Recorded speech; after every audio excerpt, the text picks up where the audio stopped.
नमस्कार दोस्तों, ये पोस्ट मार्केट रिपोर्ट है आज 14 मार्च 2022 के लिए और ये आप तक पहुंच रही है 5paisa.com के सौजन्य से। अगर आपको हमारी market calls, market insights, geopolitics पे हमारी राय और इकोनॉमिक इवेंट्स पे हमारा एडवाइस चाहिए हो, तो इस वीडियो के नीचे एक डीमैट लिंक है, उसके थ्रू 5 पैसा में अकाउंट खुलवाएं। फंड ट्रांसफ़र करके उसका स्क्रीनशॉट भेजें 9871066337 पर और वहाँ से आपको एक प्राइवेट टेलीग्राम ग्रुप में डाला जाएगा जहाँ आपको ये सब जानकारियाँ दी जाएंगी।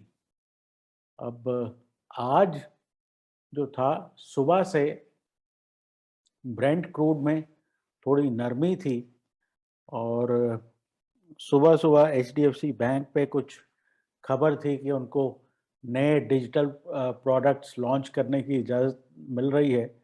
तो उसकी वजह से बैंक निफ्टी और फाइनेंशियल्स में काफ़ी एक तेज़ी देखने में आई और जो कि एंड में रिलायंस में भी कैप्चर हुई। लेकिन ओवरऑल जो मुझे लगता है कि एफआईआई सेलिंग पिछले 2-3 दिनों से कम हो रही है और सारी दुनिया में भी अगर आप देखें तो ये वॉर की वजह से काफ़ी एक ओवरसोल्ड और एक सेलिंग एग्जॉशन टाइप का जो है सिनारियो बन रहा है। और ओवर द वीकेंड कोई ऐसी खबर नहीं थी। आज भी जो टॉक्स हैं उनमें से ऐसा कुछ नतीजा ही निकला, वो कल कंटिन्यू होंगी। तो बाजार जो हैं अब नीचे की तरफ जाने में उनको दिक्कत आ रही है। तो यहाँ से कुछ अपसाइड ऐसा लगता है कि बाज़ारों में मिल सकती है। तो अभी जो की बात है वो ये है कि ब्रेंट क्रूड काफ़ी तेज़ी से नीचे आया है। तो पहले वो देखते हैं। ब्रेंट क्रूड जो है 104 डॉलर 44 सेंट पे है और यहाँ पे ये बड़ा सिग्निफिकेंट ब्रेकडाउन। अब इसकी वजह क्या है वो स्पेकुलेट करना पड़ेगा, क्योंकि रशिया की सप्लाई बाज़ार से हटने का मतलब था कि सप्लाई टाइट होनी चाहिए, लेकिन इसका भाव देख के ऐसा नहीं लग रहा। हो सकता है ये स्पेकुलेशन हो के, क्योंकि रशिया से बहुत से लोग ऐसे अरेंजमेंट कर रहे हैं कि उनको सस्ता क्रूड मिल जाए, तो वो डिमांड यहाँ से ऑफिशियल मार्केट से निकल रही हो, तो ऐसा बहुत पॉसिबल लगता है। आज जो है मिड कैप स्मॉल कैप में रैली नहीं आई, आज एक लार्ज कैप बेस्ड रैली थी। और मुझे लगता है कि अगर हम ओवरऑल निफ्टी को देखें तो अभी बड़ा क्लियर है कि यहाँ पे 16,975 इसका जो 200 डे मूविंग एवरेज है, वहाँ तक बाज़ार जाना चाहिए और मेरे हिसाब से उसको ईज़िली क्रॉस भी करना चाहिए। तो अगला जो स्तर होगा वो 17,220 का होना चाहिए और फाइनली 17,475 500 तक भी जाने की मुझे गुंजाइश लगती है, क्योंकि ये वीकली बार आज शुरू हुई है और पिछले हफ्ते से बहुत बढ़िया फॉलो थ्रू आया है।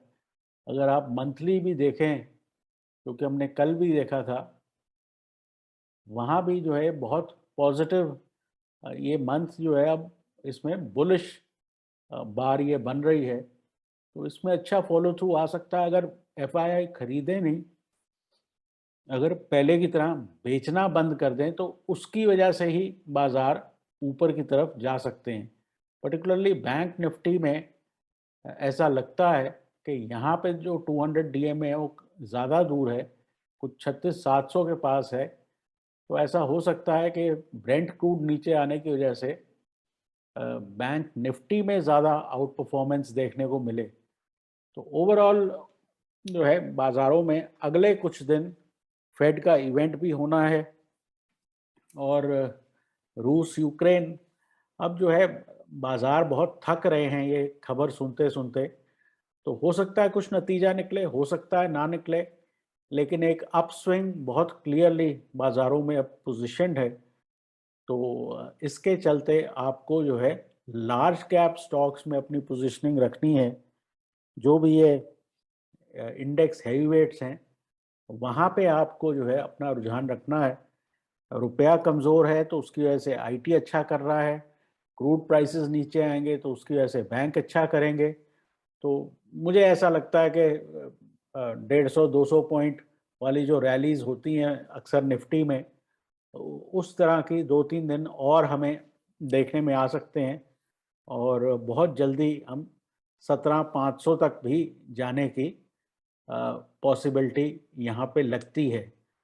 तो जैसा कि हमने आज सजेस्ट किया था कि 17,000 की मंथली कॉल ऑप्शन जो है लोगों को लेने को बोला था सोशल मीडिया पे, वो आपको ऑप्शन कैरी करनी चाहिए और उसमें आपको बहुत बढ़िया मुनाफा देखने को मिलेगा। और मेरे हिसाब से 17,000 से ऊपर काफ़ी शॉर्ट कवरिंग और जो कॉल राइटर हैं उनकी कवरिंग आपको देखने में आनी चाहिए। अब मोटे तौर पे जो है 16 750 का एक स्टॉप लॉस मेंटेन कर सक किया जा सकता है। बैंक निफ्टी में 35,000 का एक अच्छा स्टॉप लॉस हम मेंटेन कर सकते हैं। तो जैसा कि मैं ये 10 और 20 ईएमएस फॉलो करता हूँ। आज 10 और 20 ईएमए के ऊपर निफ्टी बंद हुआ है।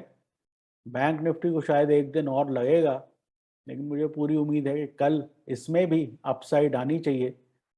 तो कहने का मतलब ये है कि दोनों जो है बहुत कंफर्टेबली अपने प्रीवियस इंटरमीडिएट लोज के ऊपर ट्रेड कर रहे हैं। बैंक निफ्टी में ये लो 34,000 था और निफ्टी में 16,400 था।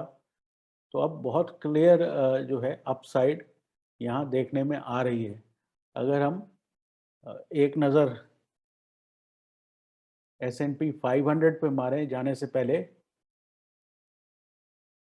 तो यहाँ पे भी 4200 एक ऐसा लेवल है जहाँ पे कांस्टेंट सपोर्ट उसे मिल रहा है। मेरे हिसाब से यहाँ थोड़ी सी अनसर्टेनिटी अभी भी फेड की बनी हुई है और फेड के इवेंट के बाद यहाँ पे S&P 500 में भी आपको अपसाइड देखने में मिलनी चाहिए। तो फिलहाल के लिए इतना ही। ग्लोबल मार्केट्स में रैली के लिए तैयार हैं। अगर कोई अच्छी खबर आती है तो रैली स्ट्रॉन्ग होगी, अगर नहीं आती तो थोड़ी सी कमज़ोर होगी।